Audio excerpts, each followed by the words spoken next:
folks, welcome to the Prepared Homestead. This is Travis. Thank you all for stopping by to watch today. I want to talk about a subject that it's a pretty important one for us preppers to be talking about, to be thinking about, and to be planning, because as we're watching a controlled collapse happen before our eyes, and as more and more people are starting to wake up and say, hey, you know what, I need to be preparing, I need to be stocking up, I need to be putting things back, there's going to be more and more of those people that decide, you know what, as things become more chaotic and as people have more stuff stockpiled, then maybe my plan is to just take what they have.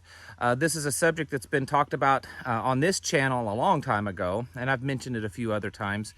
And I believe recently Bear Independent talked about it. He referred to them as werewolf preppers, and another channel which has encouraged me to make this video is Faraway Preppers, and you can go check out his channel also. I watched the video that he did on this. I think he called it Wolf Preppers or something like that, and it was a very good video, so I would encourage you to go watch that. The point is, and the idea is that there are going to be more and more people as things start to kind of fall apart, as the rule of law becomes a little bit more iffy, which it's already being, going down that road. We're seeing more violence, we're seeing more riots, we're seeing more just civil disturbances, especially in the denser population areas. And as things become more scarce, as food becomes more expensive, as gasoline becomes more expensive, as the purchasing power of your money becomes less and less, people are going to become more desperate. And it is very, very possible, I don't think it's any kind of a stretch, to see a point where, and it may not be widespread, but it certainly could be pockets of it, or regionally, where we could see things like what went on in Venezuela, what went on during the Bosnian war, where people just kind of tossed away morality and rule of law and became opportunists. I remember a while back I was talking to someone, and this was through the internet. This guy was messaging me or emailed me, and he said, you know what? He said, this prepping thing, he said, this is ridiculous. He says, you guys are fools. And this is very similar to what, if you watch Faraway Prepper, his channel, he talked about something very similar to this. But this guy I was talking to, he said, you guys are fools. He said, you're all stocking up your stuff. He says, I was a sniper qualified Marine. He says, I'm not stocking up on anything. He said, I'll just wait till things get bad and sit back and take out some of you preppers long range, and I'll just take your stuff. This seems to be the plan for some people, and there is a growing amount of talk about this online. And I think it's something that we definitely should discuss, and you need to be prepping for this and planning for this. Number one, this is absolute, there's no moral standing on this, okay? As a man of the Bible, this is absolutely goes against everything that God taught us, that Jesus, Yeshua, showed us in his life and his teachings. There's no way that you can justify this behavior if you're any type of person that believes in God and Jesus and the Bible. There's just no way. And I'm no theologian, but I don't believe that there's any way. But the fact is that there's people that don't care about that. They don't care. We live in a very selfish world. We live in a narcissistic society, that it's all about me and self-gratification and self-glorification, and we don't care about actually, as a society, we don't care about actually putting the work in that it needs for various things. The hard work of making relationships work, of making our community safer and better, of standing up against evil, of preparing our homes physically, mentally, and spiritually. Our society doesn't care about that anymore. We want whatever's easiest and whatever is, takes care of our own self. And so I believe that there is a strong possibility, again, that in the very least, in certain areas of the country, we will start to see that more and more, where people become very desperate, and somehow they find out that you may be the person on the block that has a big stockpile of stuff, and they come and take it from you.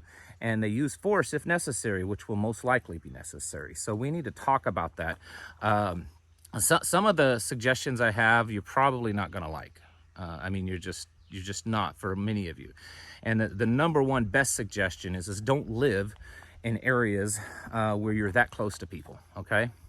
If you live in a suburban area, an urban area, or even in the country where you have a lot of close neighbors, especially neighbors that you're uncertain of who they are or where they line up with what's going on.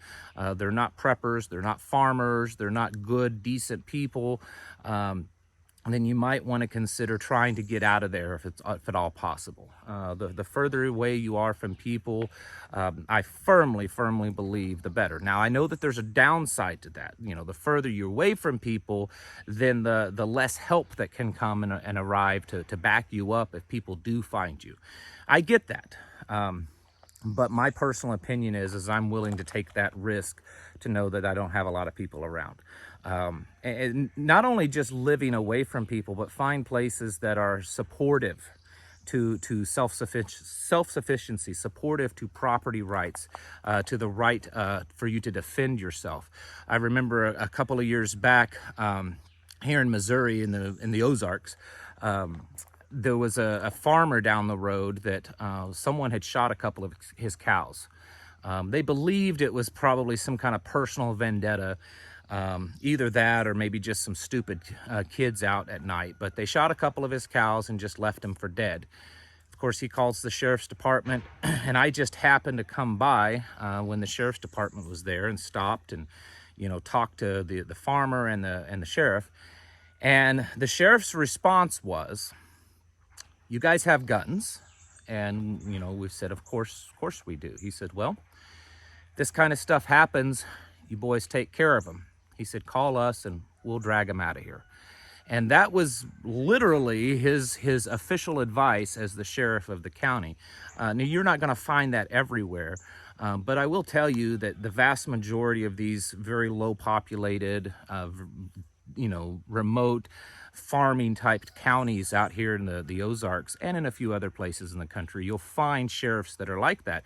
And that's always a good thing, because if someone comes onto your property and you have to use force to defend yourself, you certainly want the law on your side. Now, what happens if, you know, the sheriff doesn't show up because the rule of law and order has started to really crumble and fall apart?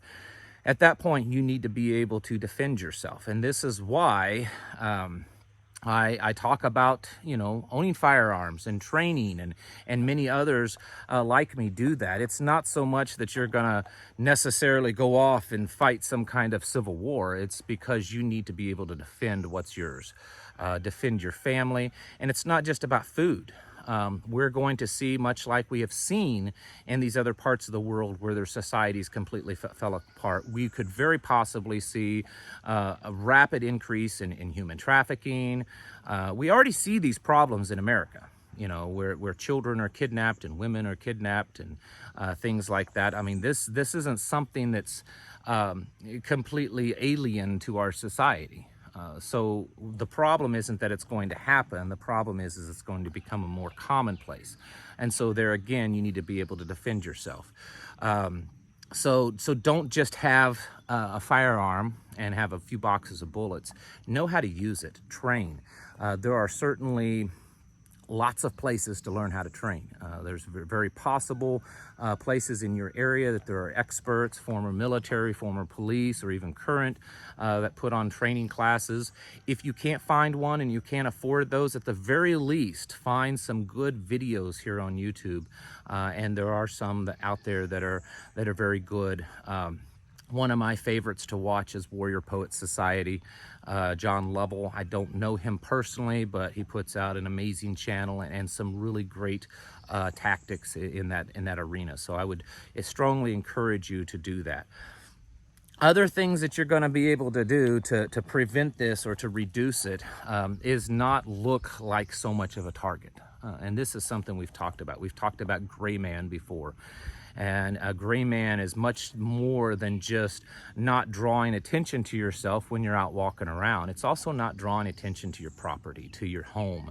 And if you live in a place, whether it's in the city or even the countryside, where your home and your homestead can be viewed pretty easily, you need to take as much precautions as you can to downplay your success in being a homesteader. You know, a lot of people, this is one of those conundrums, okay? As a homesteader and as a prepper, we think of things like solar power and how to keep the lights on and how to keep the refrigerator going and food and everything. But then those are the things that will draw attention to us if the grid goes down and if we start to see more and more marauding bands of people trying to take things. You're gonna stick out like a sore thumb if you've got all your lights on. If you're fat and happy, and if you've got a huge garden producing and lots of wild, farm animals around and smokestack coming from your chimney with food, odors pouring out of it, that's going to draw attention to you. So my advice is if you're living in a place, and again, not living in these places is the best option, but if you're stuck living in places where people can see you, you need to downplay that. And I know you're thinking, man, I just invested $10,000 in a solar system, $20,000 in a solar system. That's true. And to me, I look at prepping, it's kind of like how I've used this argument, and it sometimes falls on deaf ears when it comes to transitional currency. If our dollar collapses, gold and silver will certainly be an option for a currency. But there will come a point, if things continue to worsen, that even gold and silver will not necessarily lose its value, but not be really needed or cared about by a lot of people. Because as people become more hungry and become more desperate, they're not interested in shiny metallic things. They're interested in things to fill their belly. They're interested in things to mend a wound or take care of an illness or to protect themselves. So there's that transition, and in a time where things start to collapse, but they're not completely rule without, a world without law. Your solar systems and all that's gonna be great. But if things really start to get bad, I would highly suggest you cutting back your usage. You don't want to have a bunch of lights on in your house. At the very least, you want to cover your windows so those lights can't be seen. There's ways to reduce the amount of smoke that comes out your chimney, and it's something that you should probably research. You want to kind of look poor and look shabby and probably not be eating as much. I mean, you're probably going to lose weight anyways, but don't go around gorging on your mountains of prep so that you stay fat and happy. That's going to create a target also. Something that we are starting to do this year is between types of natural shrubbery that grows, that creates kind of a visual wall that also has some type of either medicinal or food source, or just allowing certain things to grow up around the garden that creates kind of a visual blockade. Now, you can't really see much from the little gravel road driving by our place, but if you really kind of watched and stuff, you would be able to figure out that there's probably a very large garden space going on there. So we're working this year to build a kind of a blind around that, so it's very difficult for someone from the road to be able to see anything. That's something that we have done different than a lot of people. From the road, from our property, and anywhere that could be seen from someone else's property, I allow a certain amount of that to kind of just grow wild. I don't keep it nice and mowed right out to the road. If you drive by our place, odds are you're not going to see much of anything, and that's because, and we're not set real close to the road anyways, but the point is I allow a good amount of just natural, and here in the Ozarks, folks, if you're not from here, there's a lot of briars and thorny bushes and blackberry vines and rose bushes and all kinds of other things that just grow wild, and they love those tree rows. And so I allow that to grow up to create not just a physical barrier that's hard to penetrate, but a visual barrier that's hard to see. And so these are things that you can try to incorporate in your own home. I've talked about in the past of allowing, if things get really bad, allow your house to kind of look run down. At least don't let it stick out like a sore thumb. If you're in a neighborhood and everyone else has let their yard go, it's gotten to that point that no one's mowing their yard, that trash service isn't working, and so it's piling up, make sure yours is doing the same. Don't stick out like a sore thumb. Community is also very important in this. Having other people that you work with now and that you've built relationships and trust with and train with, so that when things happen, you'll have a person or a group of people to help you. This is also something that's really important when it comes to community, not just harvesting or a barn raising, but also in defense of each other.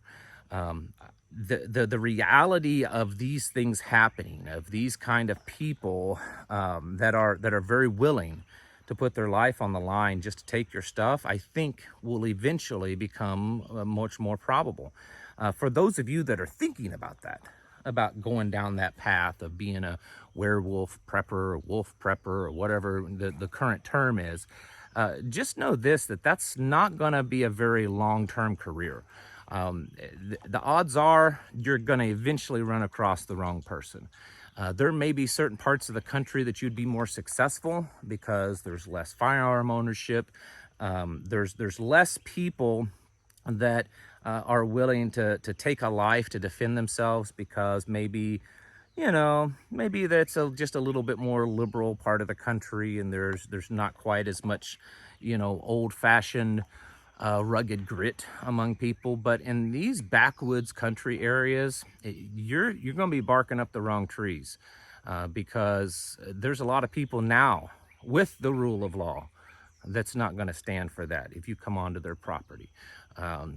And that's just certainly not going to be a very successful career, I think, for many of you. For the rest of you folks, continue with building your preps, but also work on your security. And then, of course, please, I should have mentioned this early on, operational security, which is don't let people know what you have. I see all the time people online on various different websites and social media sites posting pictures of their firearms, of their equipment, of their preps, of all this kind of stuff. Don't do it, folks. Don't do it. Just stop. No one, it's not going to help you for someone to, pat you on the back and say, man, you got a lot of canned goods stacked up there. You did a good job. Man, you got a bunch of ammo. Good for you. Stop doing it, folks. The government's watching it. The corporations are watching it. The AI is watching you. And all the people in your area are watching you too. They're seeing that. Stop doing it. Stop talking about it too much in public areas, about at least what you're doing or what you have. There's a very, very good reason why after over 3 years of this channel, you haven't seen very much of what we have. You haven't seen stacks of goods, canned goods, or shelves filled with food. You haven't seen the full garden. You haven't seen the full property or anything like that. And there's a very good reason for that. Watch your operational security, folks, because everything you do online is being recorded. I promise you that. Everything that's being done online is being recorded. So watch what you're doing and around the area. Don't have a bunch of bumper stickers on your car that lets everyone know that you're a prepper. Just watch yourself because, like I said, as things start to get worse, we're already seeing all kinds of out-of-control violence in some cities. This will most likely start to grow as this collapse worsens. And you need to be ready for that also. Make sure your family is ready. You have plans, whether it's escape plans, plans to go hide for shelter and safety, whatever you think you can do, you need to work on that. And you need to train for that too. Because it's a very real possibility that day is ahead of us here in the United States. All right, folks, get your houses in order. Prepare mentally, physically, and spiritually. Thanks for watching. Catch you in the next video.